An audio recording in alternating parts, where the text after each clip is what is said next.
کہ ایک جو بھی سمجھدار ہوگا یا جو ان حالاتوں سے گزرا ہوگا وہ ضرور ہماری بات کو سمجھے گا کہ یہ کیا کہنا چاہ رہی ہیں۔ میرا کہنے کا مقصد صرف اتنا ہے کہ جب تک آپ دونوں فریقین کی بات نہ سنیں اور آمنے سامنے بیٹھا کے نہ سنیں تب تک کسی بات کا فیصلہ نہ کریں۔ ایک تو بات یہ ہو گئی۔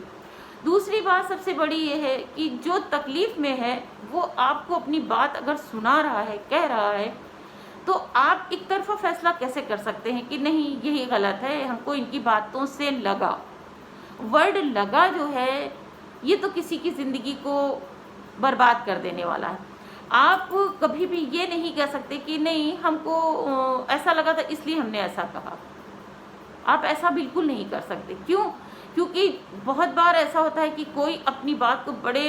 100% وہ جھوٹ بول رہا ہوتا، 100% وہ غلط ہوتا ہے، 100% وہ مکاریاں کر رہا ہوتا، 100% وہ کسی کا حق مار رہا ہوتا ہے، لیکن وہ اپنی بات کو لوگوں کے سامنے اتنے صفائی سے، اتنے پیار سے پیش کرتا ہے کہ لوگوں کو لگتا ہے کہ نہیں یہ آدمی تو غلط نہیں ہو سکتا، یہ آدمی تو صحیح ہے، لیکن جس نے یہ بات کہی ہے یا وہ لڑکی غلط ہے، وہ بہن غلط ہے، وہ بیٹی غلط ہے، وہ ماں غلط ہے۔ تو ہمیں اپنی بات کہنے کا شاید طریقہ نہیں آتا، شاید ہم سچ ہو کے بھی سچائی کو پیش نہیں کر پاتے کہ ہم سچے ہیں اور ہم کہاں تک سچ بول رہے ہیں۔ آپ میری بات سنو بھائی، تم سنو اور تم سنو اور میری بات کا کچھ اچھا رزلٹ نکالو، نہ کہ وہاں پر تم نے ایک کی بات سنی، نہیں کچھ بھی تھا تم غلط، نہیں کچھ بھی تھا تم غلط۔ اسی طور پہ ہم بتاتے ہیں، جیسے کہ کسی لڑکی نے، ایک مثال ہم آپ کو دے رہے ہیں، جیسے کسی لڑکی نے اپنے میکے سے حق مانگ لیا کہ بھائی میری پریشانی ہے یا ہمارا بھی حق ہے، ہم کو ہمارا حق دے دو۔ سپوز اب کیا ہوا کہ خاندان کے وہ لوگ فوراً اپنے کانوں کو کھڑا کر لیتے ہیں اور ان کو یہ بات ایک دم سے کہتے ہیں نا جھکجھوڑ دیتی ہے، ایک دم ہلا دیتی ہے کہ ارے یہ کس طرح کی آواز آ گئی کہ کسی لڑکی کو، اور فلاں کی ماموں کی، خالہ یا چچا کی لڑکی کو وہ اس نے آواز اٹھائی کہ ہم کو حق دو۔ اگر آج ہم اس کا ساتھ دیتے ہیں کہ اس کو حق ملنا چاہیے، وہ 100% صحیح ہے، تو کل میری بیٹی بھی حق مانگے گی، اور میرا یہ مکان ہے، اگر اس نے حق مانگ لیا تو ہم کہاں سے حق دیں گے؟ آپ بات سمجھیے کہ لوگوں کی جو سوچ ہے، جو لوگ کسی لڑکی کا ساتھ نہیں دیتے اور گھبراتے ہیں اور یہ سوچتے ہیں کہ اگر ساتھ دے دیا تو یہ ہوگا کہ ارے اس نے مانگا ہے اور کل ہمیں دینا پڑا تو بڑا مسئلہ ہو جائے گا، تو کیوں نہ ہم اس لڑکے کو سپورٹ کریں جس نے آج تک اپنے، جیسے کہ ایک زمانہ جاہلیت کا تھا، آج اس سے بڑا جاہلیت کا زمانہ ہے، ہم سب کو نہیں کہیں گے لیکن زیادہ تر یہ ہے، جہاں بہن کو حق دینے کی بات آئی وہاں پوری فیملی میکے کی تکلیف میں آ جاتی ہے، ایک ٹینشن بھرا ماحول۔ وہی بیٹی جو گھر آ رہی تھی اس کو سلام دعا ہوتی تھی، اس کا استقبال ہوتا تھا، اس کی بات سنی اور سمجھی جاتی تھی، جیسے ہی اس نے ایک ورڈ استعمال کیا کہ ہم کو حق چاہیے یا آپ ہمارا حق دے دیں، آپ نے جیسے ہی یہ الفاظ استعمال کیا، چاہے وہ آپ کے ماں باپ ہوں یا آپ کے بھائی ہوں، بھاوج ہوں یا کوئی بھی رشتہ دار ہوں، یہ فوراً ایک ریئیکٹ کرتے ہیں اور ایکشن میں آ جاتے ہیں کہ یہ کیسے ہو سکتا ہے، یہ تو نہیں ہو سکتا کہ ہم ان کو ان کا حق دے دیں۔ اگر ایک لڑکی کی آواز دبا دی جائے گی تو کل دوسری لڑکی ہمت نہیں کرے گی۔ ایک بھائی اگر اپنی بہن کو چھوڑ دے گا تو کل دوسری بہنوں کو کان ہوں گے کہ نہیں، ارے بھیا اگر ہم حق مانگیں گے تو ہمارا تو بہن بھائیوں سے رشتہ ختم ہو جائے گا، ہمارا تو رشتہ ختم ہونے کی کگار پہ ہوگا، پھر ہمیں کوئی پوچھنے والا نہیں ہوگا۔ نعوذ باللہ استغفار کہ وہ خدا بن جاتے ہیں، بھائی اور باپ نہیں، وہ نعوذ باللہ خدا کے رول میں آ جاتے ہیں کہ اگر ہم نے نہیں، اگر اس کو دے دیا تو ہمارا گھر چھن جائے گا، یا اگر ہم اس کو جو ہے نہیں دیں گے تو یہ سڑکوں پر آ جائے گی، یا اس کے ساتھ اگر ہم نے اچھا برتاؤ کیا تو ہو سکتا ہے کہیں یہ ہم سے کچھ اور نہ مانگ لے۔ تو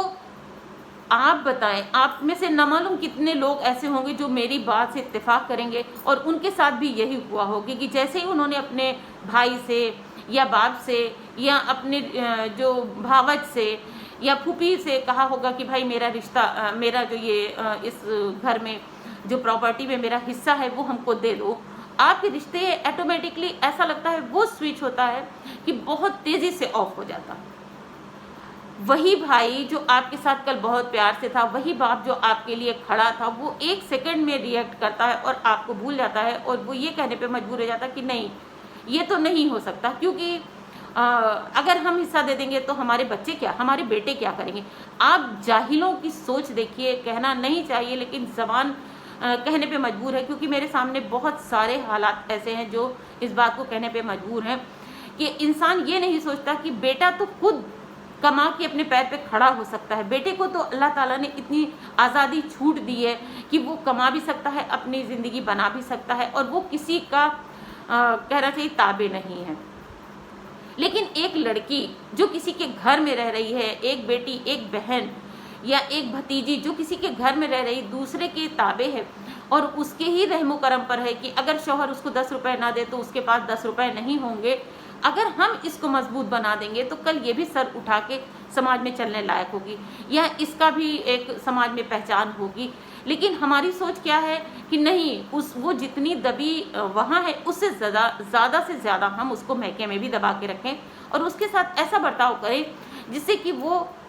سر اٹھا کے چلنے لائق نہ ہو۔ اور جب آپ کسی ایک لڑکی کو دبا دیتے ہیں تو ایک لڑکی کو نہیں دباتے، آپ آس پاس کے بہت بڑے ماحول کو دباتے ہیں، کیونکہ یہ ایک لوگوں کے سامنے عبرت کا سین ہو جاتا ہے کہ وہ یہ کہتے ہیں دیکھا جب فلاں کے ساتھ ایسا ہوا تو ہمارے ساتھ بھی ایسا ہو سکتا ہے، یا ہم ایسا کریں گے تو ہمارے ساتھ بھی ایسا ہوگا۔ اب آپ کہنے پہ مجبور ہیں اس بات پہ کہ آپ یہ دیکھیے کہ کہیں بھی کسی بھی یہ چیز کسی ایک کہنا چاہیے کہ اس کے لیے نہیں ہے کہ کسی ایک معاشرے کے لیے ہے یا کسی ایک خاندان کے لیے، ایسا نہیں ہے۔ ہر جگہ آپ کو یہ چیزیں بہت آسانی سے مل جائیں گی جہاں پر لڑکی کو دبایا جاتا ہے، لڑکی کے ساتھ سختیاں ہوتی ہیں، یا لڑکی کو حصہ نہ دینے پر بڑا فخر حاصل ہے، اتنا فخر ہے کہ بھائی اچھا اس بات کو یہاں روک کے ہم آپ سے یہ بھی کہنا چاہتے ہیں کہ جیسے ایک بھائی نے اپنے باپ کو دیکھا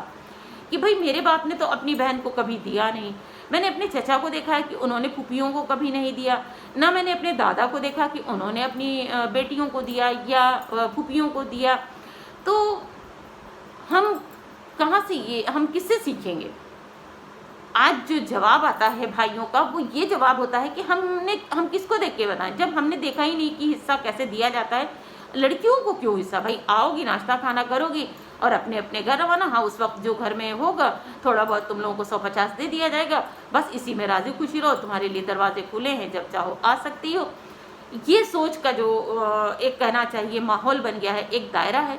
یہ چیزیں سماج کو بہت زیادہ گندا کر رہی ہیں۔ ہم کسی اور کو نہیں، وہی بیٹی جس کو ہم نے، بیٹے کو بھی ہم نے پیدا کیا، ہم نے بیٹی کو بھی پیدا کیا، لیکن ہمارا سوچ کا جو دائرہ ہے وہ بڑا محدود ہے، بڑا چھوٹا سا ہوتا جا رہا ہے۔ اس میں یہ کہ بھئی ہم جو بنا ہے وہ بیٹے کا ہے۔ ارے عقل کے دشمنوں، اللہ نے تمہارے عقل دی ہے، عقل کو تھوڑا کھولو کہ وہ لڑکی جو پرائے گھر میں ہے اس کو اگر اس کا شوہر 10 روپے نہیں دیتا یا اس کا علاج نہیں کرتا یا اس کو اس گھر سے نکالتا ہے یا اس کے ساتھ کوئی بھی ظلم ستم کرتا ہے یا اس کے ساتھ کوئی بھی برا برتاؤ کرتا ہے، اس کا کسی چیز کو دل جا رہا ہے اور اس کا شوہر اس کو پیسے نہیں دے رہا ہے یا اس کو وہ عزت نہیں دے رہا ہے اور تم نے بھی کچھ نہیں دیا، تو وہ عورت یا وہ لڑکی، وہ بہن کیسے جیے گی؟ تم مرد ہو، اگر تم چاہو گے تو تم بالکل آزاد ہو، اللہ نے تم کو آزاد رکھا ہے کہ تم جہاں چاہو جس حال میں چاہو رہ سکتے ہو، کما سکتے ہو، اچھے سے اچھا بنا سکتے ہو۔ لیکن جو تمہارے ماں باپوں نے ملکیت بنائی ہے، ہاں تمہاری جو ملکیت اس میں بالکل 1 روپے کا 1 سکہ بھی مت دو، جبکہ اسلام میں بالکل ایسا نہیں ہے۔ بھائی پر بھی حق ہے، بہن کا، ماں پر بھی ہے اور باپ پر بھی ہے، تو حق حدود سب کے اللہ تعالیٰ نے بتائیں، لیکن ہم آخرت تو بھولے بیٹھے ہیں، ہم کو جو دنیا کی چگا چوند دکھ رہی ہے اس کو ہی جنت سمجھ کے جی رہے ہیں، اور بہنوں کا حق مارنے میں بہت زیادہ فخر محسوس کرتے ہیں کہ بھئی بہنوں کا کوئی حق نہیں، ہم کہاں جائیں، ہم کیا کریں، جبکہ ان کو یہ نہیں سمجھ آتا کہ نہیں، بہن کو دینا زیادہ ضروری ہے، کیونکہ بہن یا بیٹی اگر ہم اس کو نہیں دیں گے تو وہ تو سڑک پر ہے، وہ تو کسی لائق نہیں ہو پائے گی۔ ہاں یہ بھی ہو سکتا ہے کہ اگر آپ نے اس کو اس لائق کر دیا ہے کہ وہ اپنے پیروں پہ کھڑی ہے اور بالکل اچھے سے اچھا وہ کر سکتی ہے، تب بھی آپ کو اس کا حق دینے کا اللہ نے فرمان جاری کیا ہے۔ اللہ اللہ تعالیٰ بھی ہمیں ان چیزوں کو منع کرتا ہے کہ آپ کسی کا حق نہ ماریں. اگر آپ کی بہن پریشان ہے یا آپ کی بہن کا حق آپ کے ذمہ ہے اور آپ نے وہ رکھ لیا اور اس کو نہیں دیا اور آپ اس پر فخر حاصل کر رہے ہیں، آپ جتنے نوالے کھائیں گے آپ کو دوزخ کے انگاروں کو کھانے کے برابر ہے، وہ حرام ہے. کیونکہ ایک طرف آپ کی بہن پریشان ہو رہی ہے، ماں پریشان ہو رہی ہے اور بیٹی پریشان ہو رہی ہے، اور آپ بڑے فخر کے ساتھ اس کا حق مار کے اور کھا رہے ہیں اور بڑے ریلیکس ہیں، اور آپ کو ایسا لگ رہا ہے نہیں نہیں ہم نے تو بہت اچھا کر رہے ہیں، ہم تو اتنا اچھا کر رہے ہیں کہ